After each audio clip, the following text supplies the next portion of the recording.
Hello everybody and welcome to another video here at Playing Board Games. I'm joined by Eric and Russell, of course, to compare and discuss the reimagined Investigators. Russ, your hair is everywhere.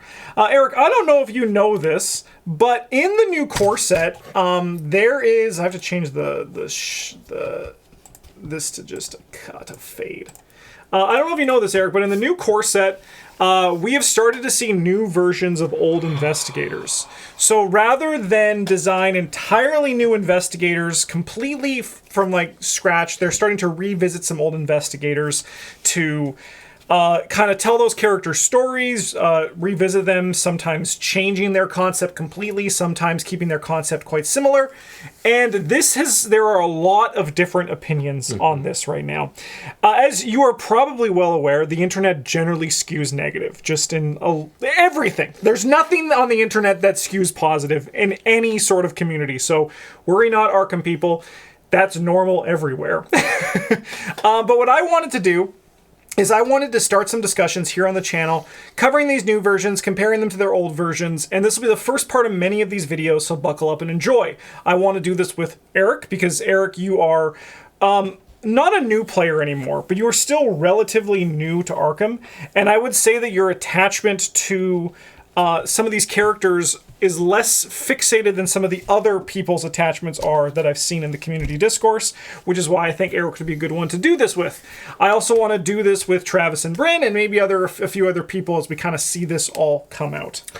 I will also say this. I think within the bounded space of what ARKHAM is and what ARKHAM can be, the idea of duplicates or alternative identities for investigators is probably something that's actually really positive for the game, because it allows testing of and playing with new concepts that are very similar to old concepts without potentially fully replacing those investigators or creating a question of, okay, so why is, for example, a new investigator that they're releasing in the core set just flat out better than this old investigator and effectively retiring them? I think that's a very important thing to consider.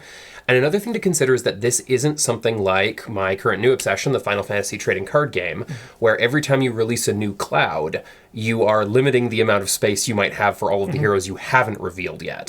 ARKHAM doesn't have a roster of known people that we aren't exploring at this point. A lot of them are original content and OCs. So it's not like we're actually losing out on having someone appear when they do a revisit of an old character. Yeah, and I think that's an interesting perspective to have, because it's actually funny, because you actually talked... A lot of what you just said is going to come up in this kind of stuff here, which is going to... I think this is why this is really cool and very important, but also I think what's really fun is doing this with Eric, because Eric has no idea about this. Did I even tell you there was a new core set coming out? No, not even. Yeah. I had no concept. So there's a new core set coming out that's replacing the old core set. And it's also replacing the encounter cards that you build scenarios with. So this new core set is going to become mandatory, and the old core set is rotating out. Oh, it is actually fully rotating out. So so we already told you Eric knew rotation was happening. Yeah. But now there is rotation even in the core set, and also the Investigator starter decks are rotating out as well. This is they're calling it Chapter 2,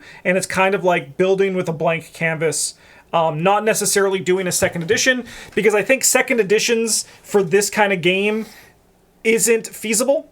I think that this game is truly like Magic the Gathering, where even if they called it second edition, it would be backwards compatible in all ways, just like how Magic the Gathering is. There's also, I think, a messy complexity in doing things like this and fully calling it a new edition.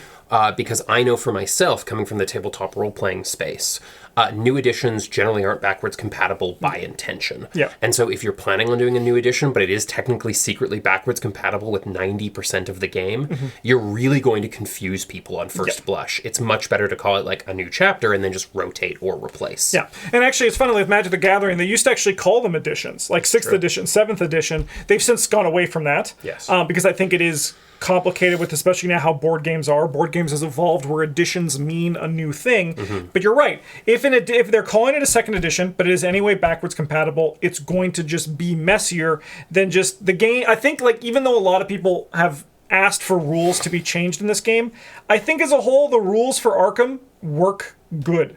They do the job, and you know how they function, but it's when you look into the minutia, it starts to complicate things. And I think that while FFG isn't great at sorting this minutia well, I think that we can't focus our energy on those things because the core system works really well. Well, and minutia is always a mess. Yes. Especially when you create a game like this that's meant to be iterative and meant to grow and to develop over time. I think that's always messy. And I actually think, so the more I'm hearing about this, get ready, internet, I'm always a wellspring of joy. The more I'm like, actually, this is probably going to be a really good thing, because I'd be really curious to see how they're going to fix things.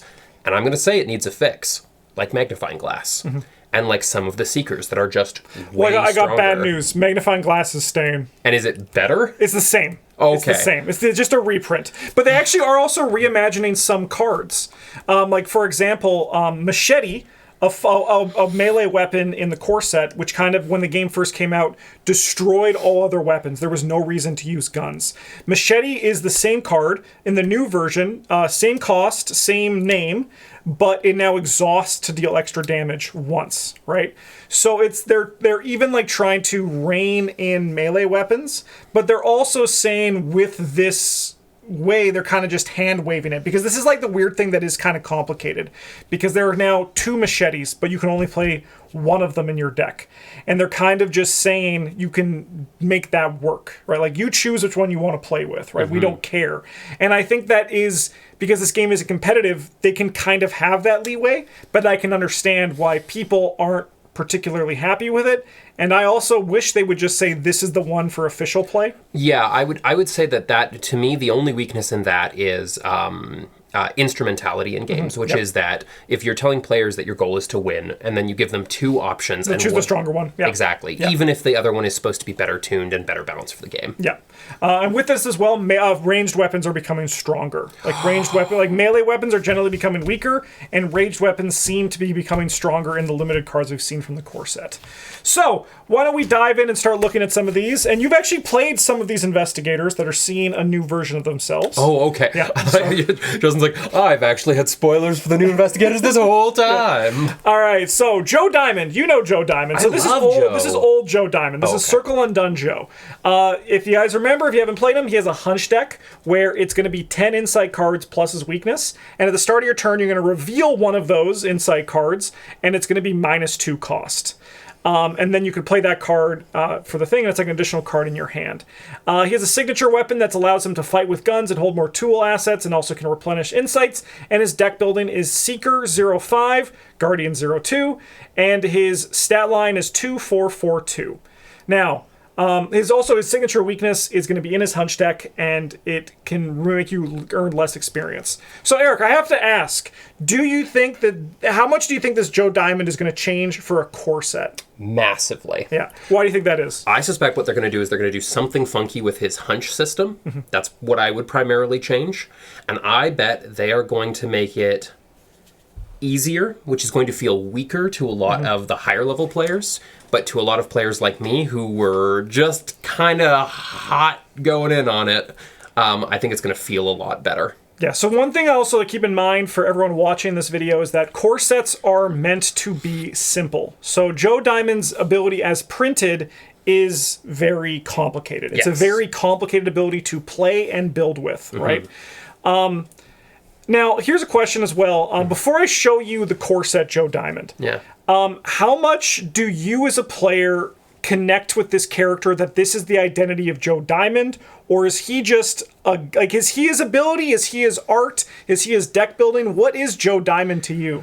So to me, the most important thing that they would need to do is that they would need to make sure that more important than the name at the top of the card is the subheading, and that the subheading fits with whatever change they make. So if they're keeping the private investigator, I still want him to have some sort of investigative aspect. Okay. If they change that subheading, I am very open to feeling out the new change as a new way to represent the mechanics. So if he is still the private investigator, you want him to have something to do with investigating. And something that feels like he's a private eye specifically. So hunch, easy. That's an easy flavor win in terms of the old noir detective vibe. All right. So yeah. Let's see it. So, new Joe Diamond. After you successfully investigate, draw 1 card. And he's still the private investigator. His stat line is still 2-4-4-2. His soak has changed. He's no longer 8-6, he's 7-7. His deck building is still 30. Secret card 0-5, Guardian 0-2. But he no longer has his hunch deck. The hunch deck has just been removed from his build entirely. But not really, if you think about it. Because after you successfully investigate, you draw one card limit once per round. So you're bringing the power of the hunch deck in a little bit, but you're also creating it. You're also making it far more flexible in the fact that it could be any card. Yep. You are going to have you're going to hopefully have one free draw every round, which is effectively the hunch deck. Yeah. Yeah. His Detective's Intuition is a 0-cost event. Gain 2 resources and heal 1 damage or horror. And as a reaction, if you draw it during your turn, reveal it and draw 2 additional cards. Oh, and look at those symbols. Yeah, and it's also something that they're doing with this new version of the core set is signatures now seem to be class coded. Before, this has only been seen on the Investigator starter decks. But now this seems to be, at least with what we have seen so far, is the new intention that their signatures are going to be coded to their color identity. Which could be really fun if you're going to, I mean, I could see breaking some rules and purposely creating a fun casual environment where what you do is you draw randomly from the correct color for your benefit with your class. Yeah, yeah. So like if we have like 4 seekers with 4 get a random one of the thing just to see what happens. Yeah, that could be a lot of fun. His new signature weakness is a 5-cost event called Dead Ends.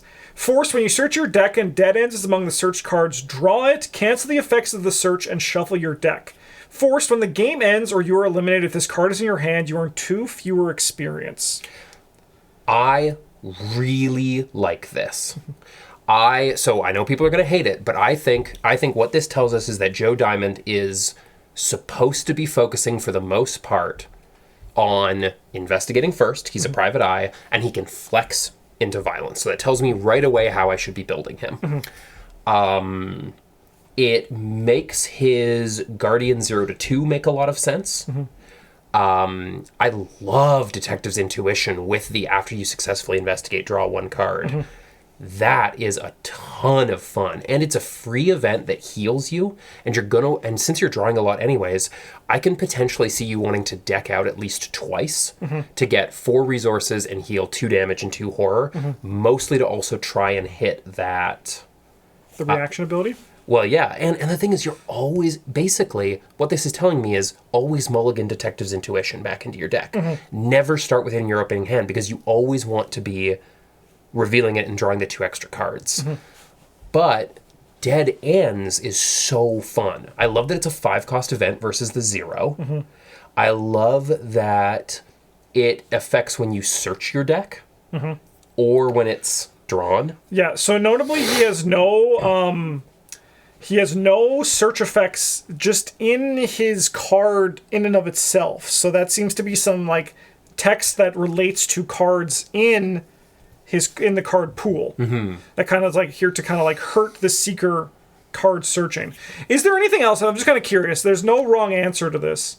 But is there anything else you kind of get a vibe from these 2 Joes if you look at them just the vibe from them? I'm very curious to see your answer to this because there's some stuff that they revealed in the article, and I just want to see if you get the vibe or if they're not going hard enough. I think. Well, I think again, what I think is it really comes down to the fact that they have focused him onto being an investigative seeker who can do violence sometimes. Choosing to remove the Detective's Colt 1911 takes away a weapon. So if you're going to build for him as a fighter, you need to put more cards in that are fighterly.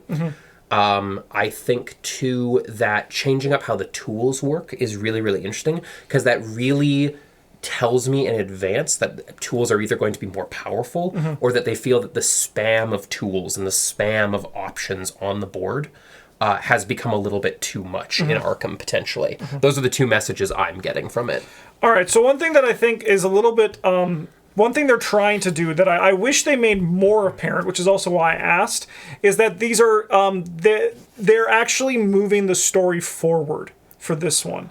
So this is a Joe Diamond that's a few years more grizzled than this Joe Diamond. I wondered because I did read the lower text, and it talked about him being more experienced with the supernatural nonsense than most, because I was like, that's different. That is a Joe Diamond who has been investigating. Yeah, so it's like one of those things that like they could feasibly, they're called, I think, Vorthos, is the player psychotype that likes to see the story in the card. And I think that like you could feasibly, as a Vorthos, say that now he's less relying on instinctive hunches and is now more like making more solid decisions as he's doing his investigating. One thing I do like as well is that his damage and horror, he's a little bit less physically able, but a little stronger mentally. Yeah, I like that. He's also older in the picture. You're right. Yeah, he is older. So that's something I wish they would lean into a little bit more.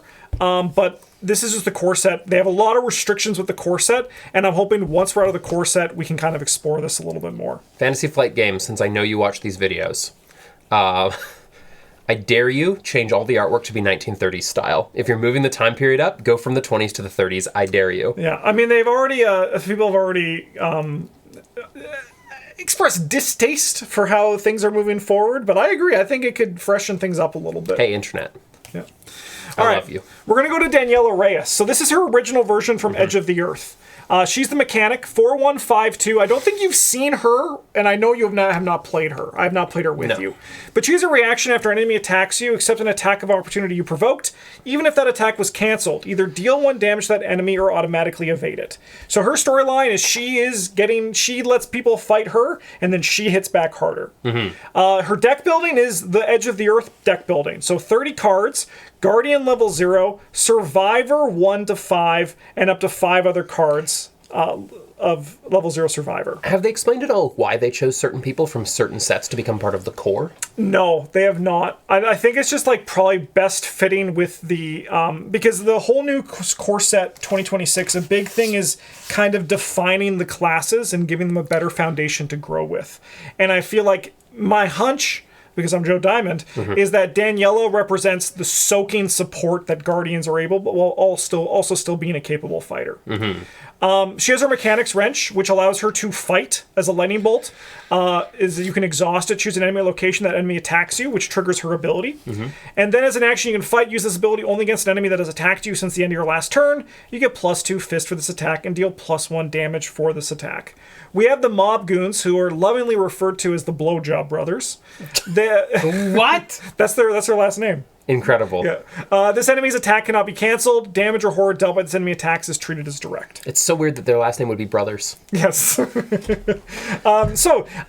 kit, pretty standard. She's a very strong investigator. What do you think is going to change about her? Like, what here doesn't feel core set? I guess is a better question. I think. Okay. I'm going on. I'm gonna try and guess something that I feel like is wrong, but it's the only thing I can think of. I think that they don't want to scare new players with the complexity of knowing how to cancel attacks and when to make sure that you're getting swung at.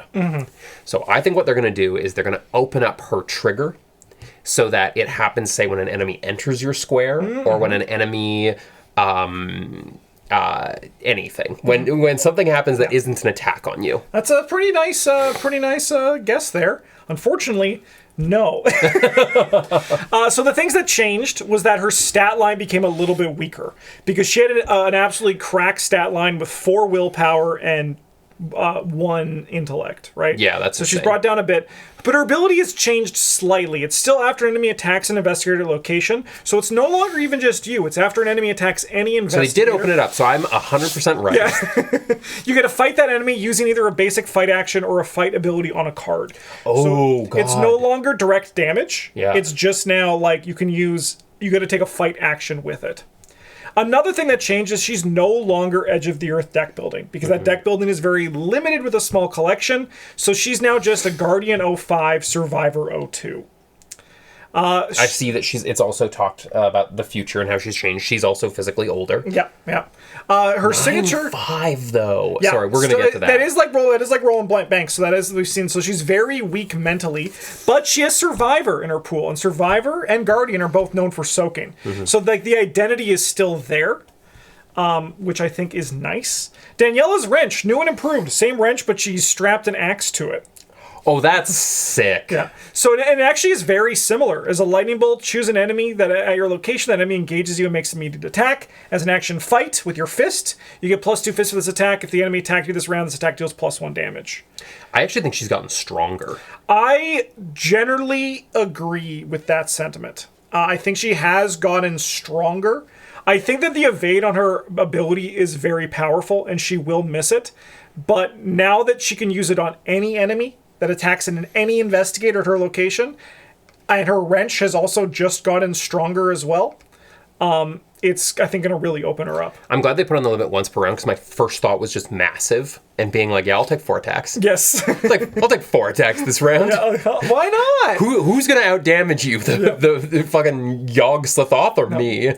Honestly, Yogg probably. Yeah. Unless, yeah.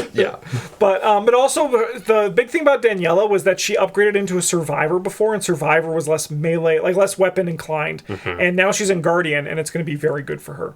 Her signature weakness is In Harm's Way. Put In Harm's Way into your threat area. As a force, after you deal damage to an enemy, take 1 damage and place 1 damage on In Harm's Way. If there is 3 or more damage on this card, discard it, and force when the game ends, suffer 1 physical trauma. I love how they are making the treacheries way more important. Yeah, the weaknesses, yes, they have. They're much more. So much better. You need to actually solve it. I agree. I think it's a 2 experience lost, taking a physical trauma, which with your 9 is okay. Yes, you can risk that once. Yeah, and you never want it to trigger again. Yeah. I love this change. I really want to play her, actually.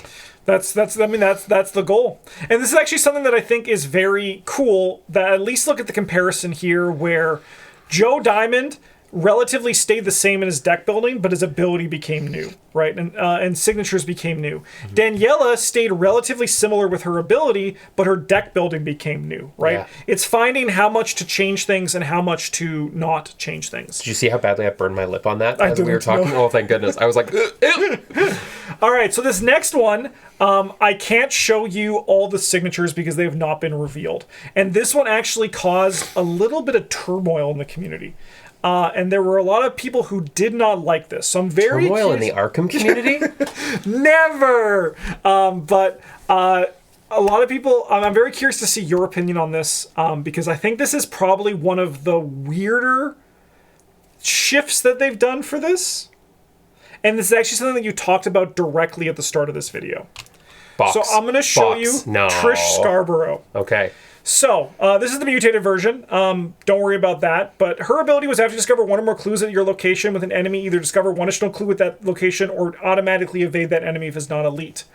Her new ability is you may take an additional action during your turn, which can only be used to evade.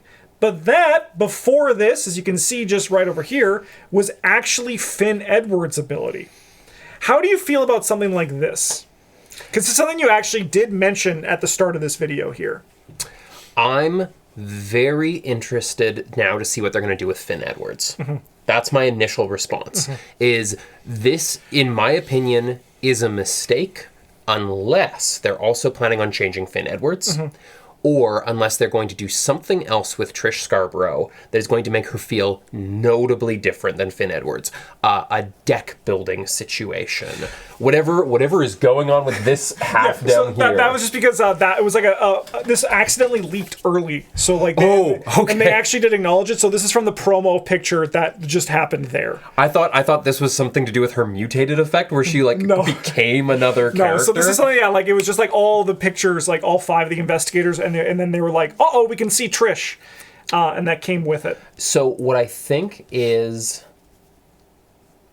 interesting is that they have very much powered down Trish. She is one of the strongest investigators in the game. I think she's probably if she's not in the average top 10, you can't trust that top 10. She is, I think, that powerful. Because discover one additional clue at that location is something I build whole decks to find the card in my deck that will give me that option. Yeah. The fact that she can just do that for free is too strong. Yeah. And the idea that an enemy has to be non-elite always scares me, because I always get stuck with the elite enemies with those cards in my hand. Then that was her mutation. She originally could evade even elite enemies. So that was how they toned her down a little bit. That's a tone down? That's crazy. That's too strong. Yeah. I do love that she's a former spy. Yeah, she's the only one who's at a subtitle change. Mm-hmm. Yeah. But I do want to see, especially when you compare their stat lines, I do want to see what's going to make her and Finn Edwards more different. So we don't know for sure, but I can give you some context. Finn Edwards' deck building is weird. And people have actually constantly complained about Finn Edwards' deck building. He has a few highlights to it, but then also a sticking point. Mm-hmm. So he could only do Rogue 03, but he could do Illicit 05. Right. But there are only so many illicit cards that are that were not Rogue in 05. Most of them were just Rogue, but that meant that he had like a worse Rogue card pool, because he was basically just like Rogue 03, some 4/5s, right? He had a little twist where he could play 5 other level 0 survivor or secret cards in his deck, which opened up his deck building a lot. Right now, while it hasn't been confirmed, it's very likely that Trish is going to stay 05 Rogue, 02 Seeker, which means that we're actually now getting the Finn that people wanted, where his Rogue side was to the limit, like to the max that he could play. Yeah. I think a lot of people are bothered because it's not the Finn Edwards that like they wanted to play that with. But I think also, going back to like the idea of the Vorthos, this is like also kind of I think where the Melvin comes in, right? Mm-hmm. Where this is now, or even like the Vorthos, this doesn't work for them because this is not Finn Edwards, this is Trish Scarborough, but that's actually just Finn's ability. So there's a lot of like link to it there. So I can totally respect that, and I do say that this makes me hope that they are changing Finn, yes, or that they are going to do something to further delineate the two characters, because I can appreciate that, especially as a Vorthos. It's very weird to me when something really outside the magic color pie happens, that isn't part of the entire concept of the set. And I'm also very frustrated when certain cards, like when they finally did the revision to make everything that should have been Phyrexian part of Phyrexian Tribal, I was like, thank you, finally, what's wrong with you? However, I am the NB who is always cosplaying as Finn Edwards my whole life, all the time. That is just a picture of me. And so I'm going to give it the blessing until I see the rest of what's happening. I do agree that it could be a problem. And I don't think Elder Sign effects are enough to justify the difference. And I don't think one fist versus 2 brain is enough to justify, is enough to say that they are different functionally on a really deep level yet. Yeah, I think it's up to Finn and Trish sharing like new Trish having the deck building that Finn wanted to always have. And I feel like, they need to make a Finn that is Finn, right? Like, there's this one thing that they try to balance in their core sets in all the games that they do, even when they release things, is they like to have a balance in their male and female investigators, right? With one NB. Yeah. And what I think they could have had this be Finn and flavored it up with this, but there was a designer talk where they talked about Trish and said that they tried multiple iterations of her, and that this was the one that fit best with the identity for the rogues going forward, which I think makes sense, because I imagine they probably started with Trish and then went from there, right?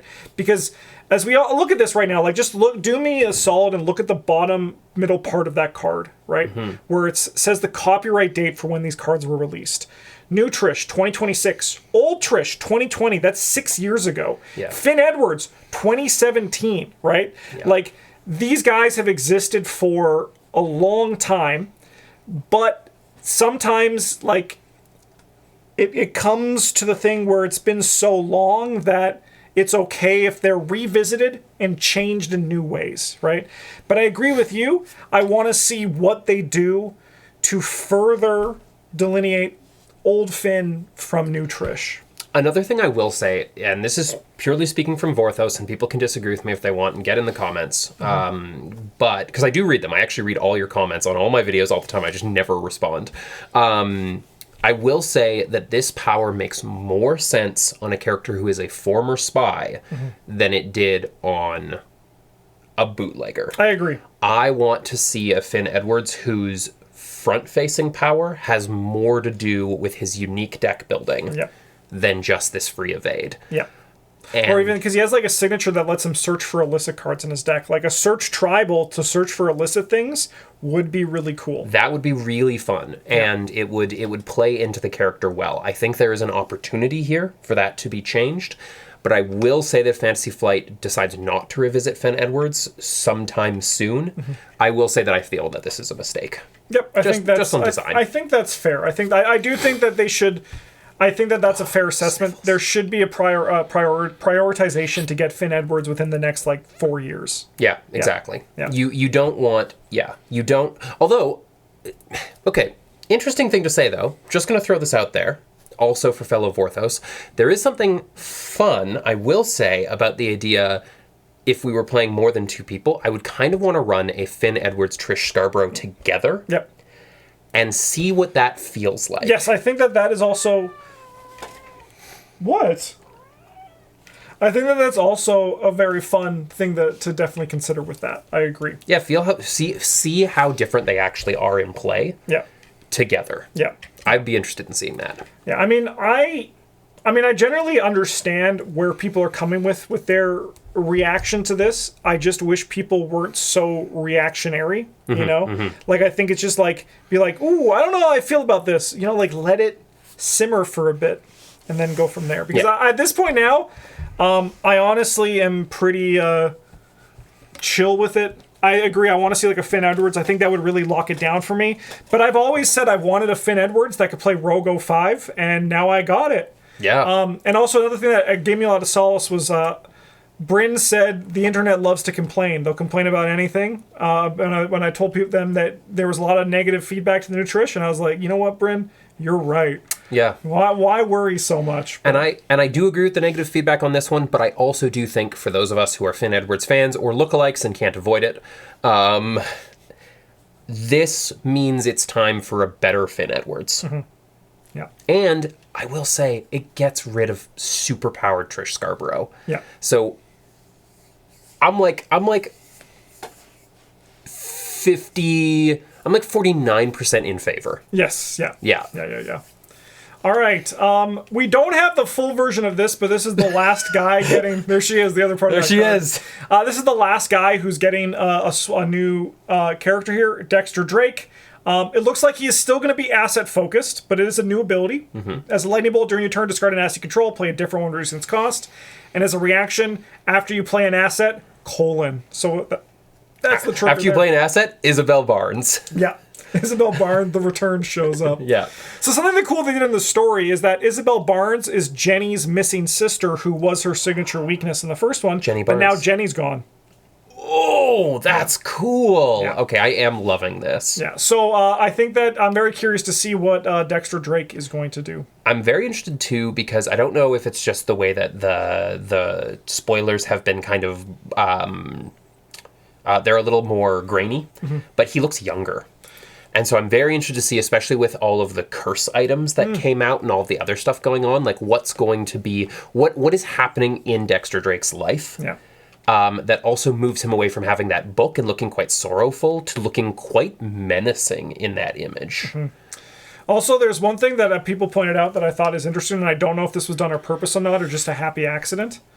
But Joe has yellow and a little bit of blue in his art. Yeah. Right? She has blue and red.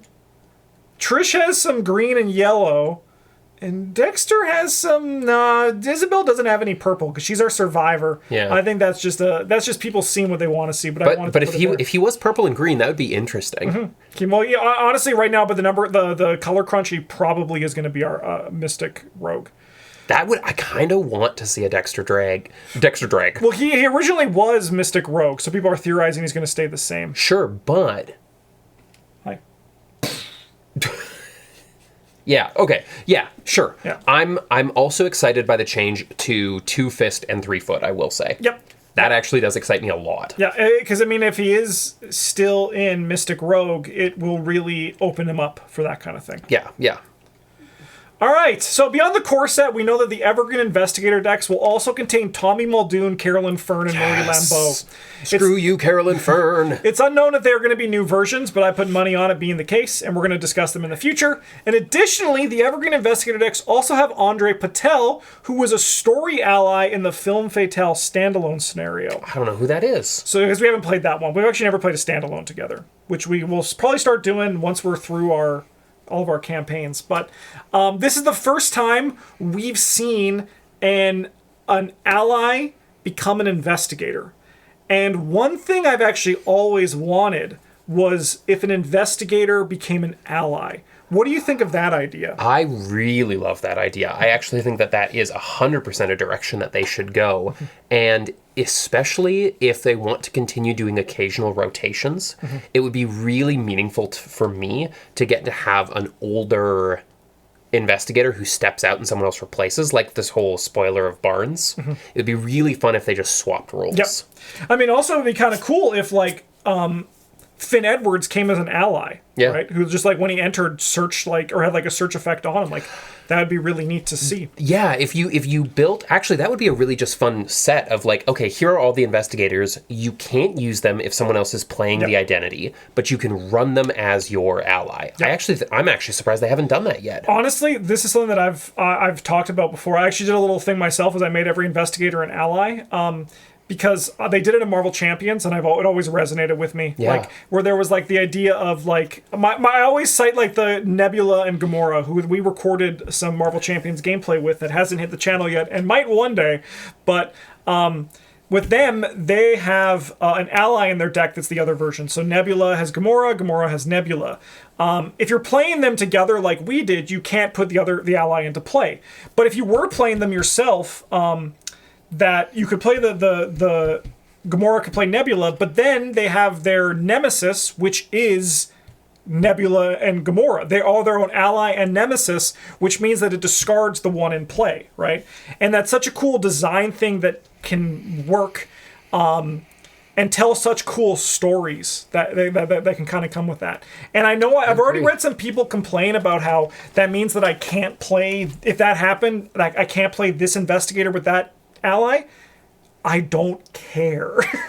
There are so many investigators, and so many of those investigators... Okay, so one thing I will complain about the ARKHAM community.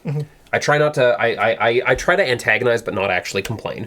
One thing I will say is that there's too much focus on meta right now, and too much focus on doing the same thing over again. In sort of a consistent way. So, like, often when we talk deck building, there's a lot of talk about, like, oh, well, you always just drop in a Christopher Milan. If you don't have a better option in that color, just drop him in. Yep. And I think it would be fun to have more investigators and more cards that have those deck building restrictions so that you have to change where you do the thinking about the game. Yep. And it's and less of I don't want it to become a thing where it's like, oh, because you're playing Jenny Barnes, I'm upset with you for playing Jenny Barnes. I really wanted to play the ally asset. Yeah. I don't want it to go that way. What I want it to go is, okay, if you're playing this person and I'm playing this person, well, you know, Luke Robinson is open and we're purple and we don't have any specialized movement. That could be a really fun ally to put in there. Yeah. It changes where you start doing the deck building. Yeah. Yeah, for sure. For sure. All right. Well, thanks for watching, everybody. I hope you enjoyed this. I'm going to be doing a very similar video with Travis and Bryn. And then also with Eric and I, we're going to be discussing, well, we'll look at the core set cards, too. Once they're more out there, we'll do a video with that. I'm replacing Travis and Bryn tonight. Justin doesn't know. Oh, you're going to kill them? Yeah. Oh, no. Russ, can we let that happen? He doesn't care. He's all for it. Thanks for watching, everybody. Have a good one. And as always, a GG's.